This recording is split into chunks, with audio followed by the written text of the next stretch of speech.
रिया भक्ति पवित्र कहानियां।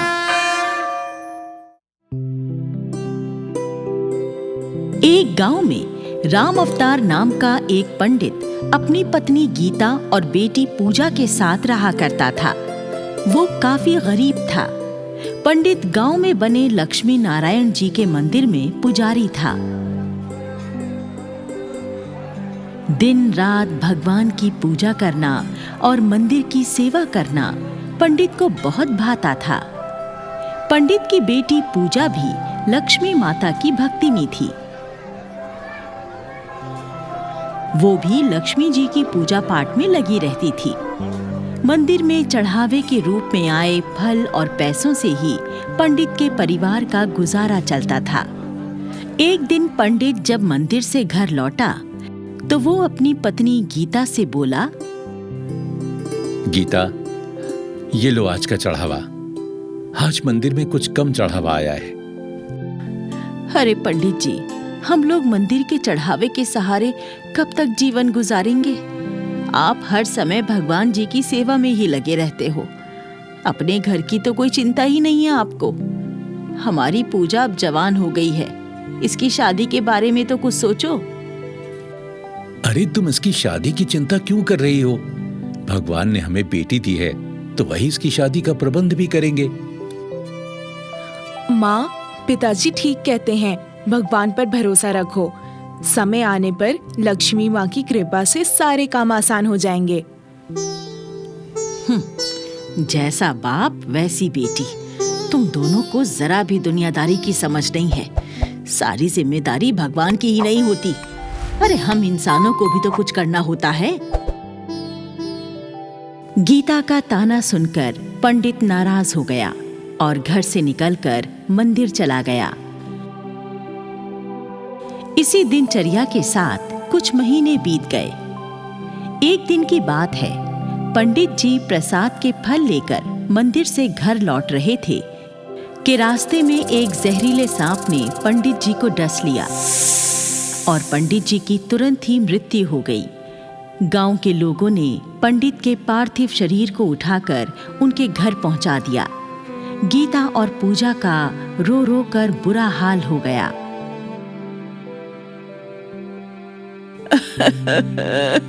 हे भगवान, ये क्या कर दिया?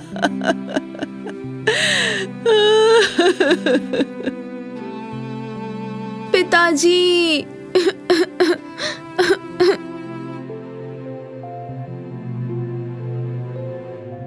पंडित जी की मृत्यु का समाचार सुनकर दूसरे गांव से उनका बड़ा भाई और भाभी भी आ गए। फिर पंडित जी का अंतिम संस्कार कर दिया गया। इस घटना को घटे कुछ दिन बीत गए। पंडित जी की मृत्यु के बाद घर की हालत और भी खराब हो गई। गीता के लिए घर का खर्चा चलाना दूभर हो गया तो पूजा के ताऊ जी अपने पैसों से घर का खर्चा चलाना शुरू कर देते हैं। पूजा के ताऊ और ताई बेहद ही लालची और दुष्ट स्वभाव के लोग थे। एक दिन पूजा की ताई पूजा के ताऊ से कहती हैं,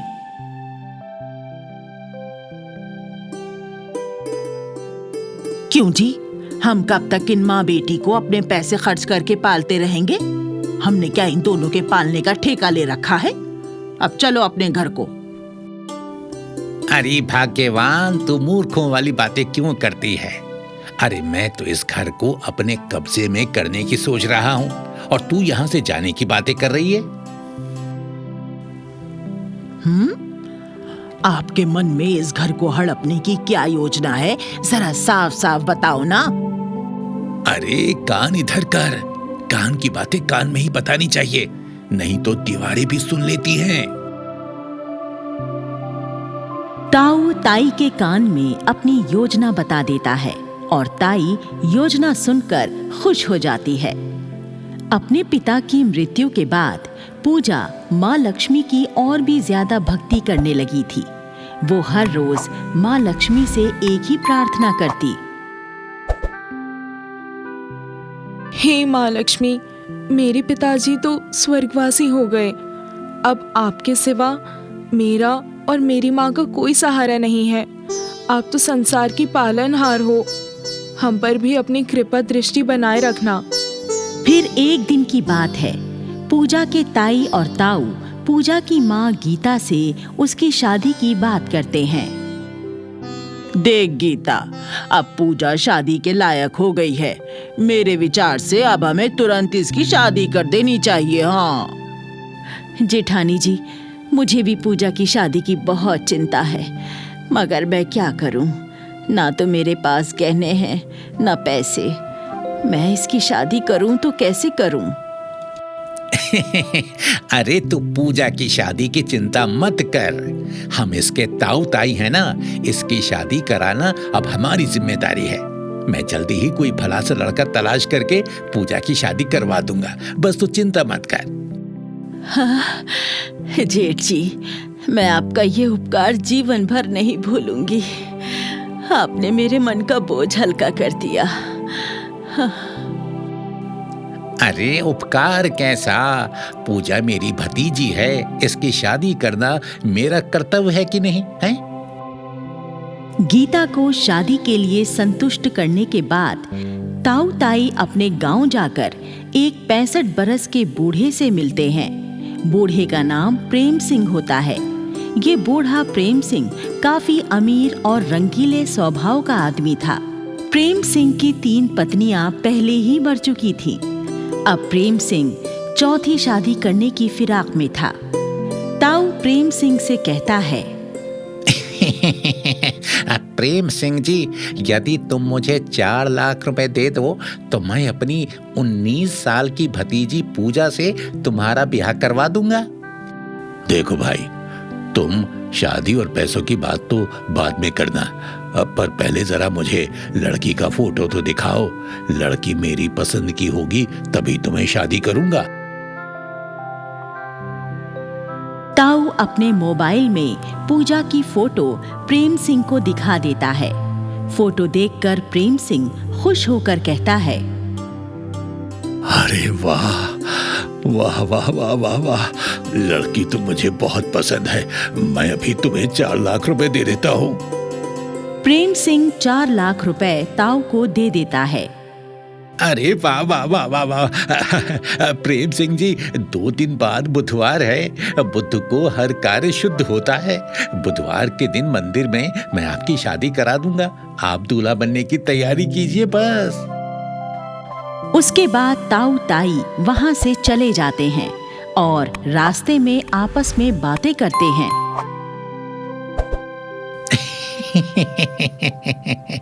अरे भाग्यवान, देखा तूने मेरी दुष्ट बुद्धि का कमाल। 4 लाख रुपए तो मैंने पूजा की शादी से ही कमा लिए, और अब शादी कराने के बाद गीता से उसका घर भी मैं अपने कब्जे में ले लूंगा। अरे वाह पंडित जी, आपकी चतुराई का भी जवाब नहीं।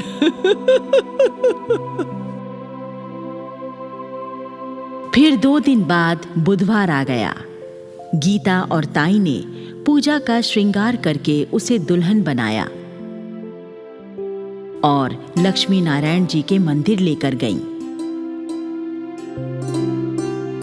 रास्ते में ताई पूजा को कहती हैं, देख पूजा बिटिया, तेरे ताऊ जी ने तेरे लिए बहुत ही भला और सुंदर लड़का तलाश किया है।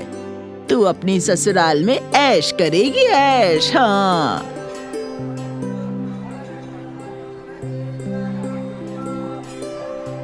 तीनों मंदिर पहुंचती हैं, जहां ताऊ जी दूल्हे प्रेम सिंह और पंडित जी के संग पहले से ही मौजूद थे। जब पूजा और गीता बूढ़े दूल्हे को देखती हैं तो उनके होश उड़ जाते हैं।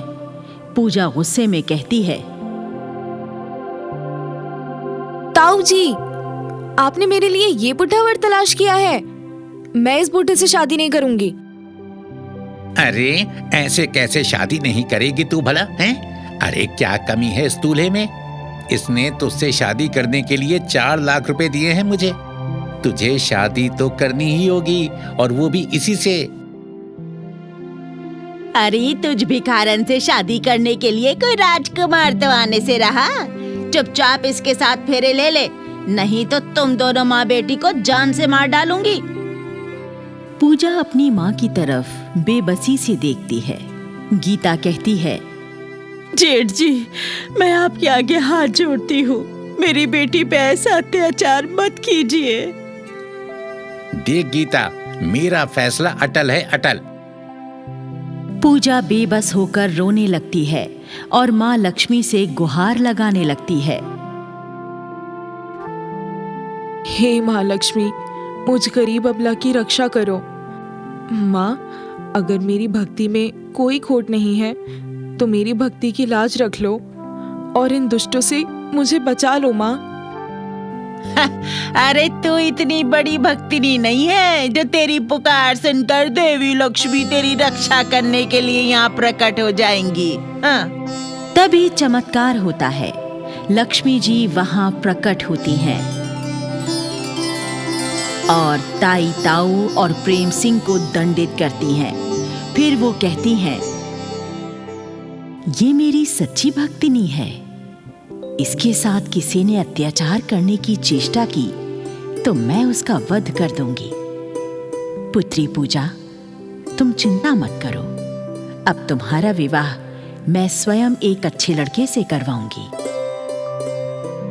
लक्ष्मी जी एक साधारण स्त्री के रूप में परिवर्तित हो जाती हैं और मोबाइल पर पुलिस का 102 नंबर डायल करके पुलिस को वहां पर बुलाती हैं। थोड़ी देर बाद नौजवान इंस्पेक्टर पवन कुमार 2 सिपाहियों के साथ मंदिर में आता है और स्त्री रूप में लक्ष्मी जी इंस्पेक्टर को सारी बात बता देती हैं। इंस्पेक्टर अपने सिपाहियों को हुक्म देता है, सिपाहियों, इन तीनों धोखेबाजों को अरेस्ट कर लो।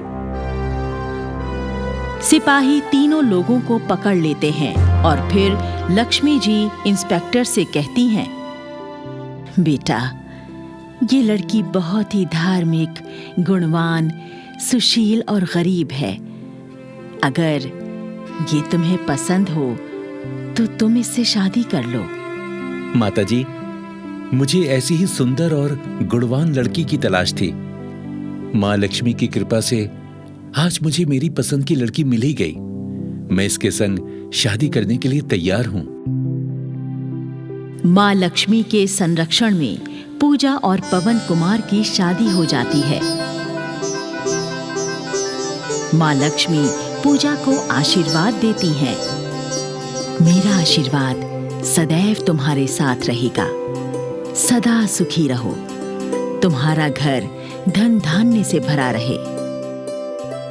आशीर्वाद देकर माँ लक्ष्मी मंदिर के अंदर चली जाती हैं और स्त्री रूप त्याग कर अपने असली रूप में आकर लक्ष्मी जी की प्रतिमा के अंदर समा जाती हैं। सच्चे मन से की गई भक्ति कभी विफल नहीं जाती।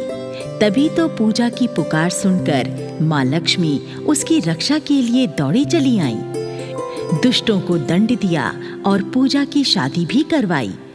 पूजा को उसकी भक्ति का फल मिल गया।